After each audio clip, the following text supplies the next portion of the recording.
Navbatdagi o'rganadigan narsamiz bu qanday qilib biz narsalarni korzinkaga to'plab keyin zakaz qilamiz. Avval biz korzinkaga yig'ib olamiz tovarlarimizni.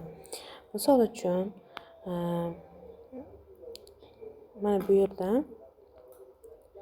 men bu sumkalarga kiraman. Mana shu sumka menga yoqdi. Buni yana ichiga kirsak, ichiga kiramiz. Xo'p, mana bu sumkalarimiz narxi 909 yuan, ya'ni dollarda $1.45 ekan.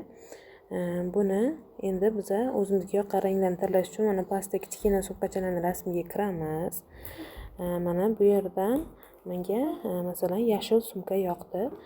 Yashil sumkani belgiladim va mana pastda ko'rib turgan bo'lsanglar, och sariq rangda va to'q oranjoviy svetda nimalar yozilgan, ikkita knopka turibdi.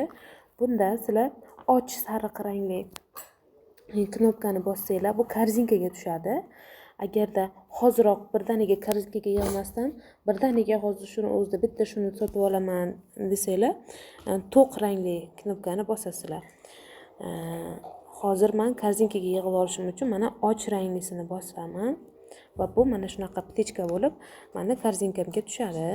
Ana endi korzinkamga tushganligini bilish uchun mana tepada, o'ng tarafda tepasida korzinkacha, ya'ni aravachani rasmi bor. Shuni ichiga kirsam, mana menda korzinkada bor bo'lgan mahsulotlarim turibdi.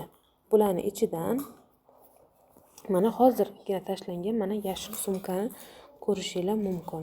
Mana shunaqa qilib hamma tovarlarni qarab, mana bu yerdagi bali demak 4.7 ekan. Bu sumkani bali demak yaxshi. 400 dan ortiq kommentariyalar kelgan va mana realni sotib olganlarning rasmlari ham bor.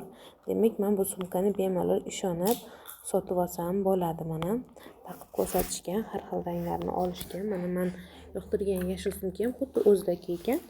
Endi bemalol buni sotib olsam bo'ladi.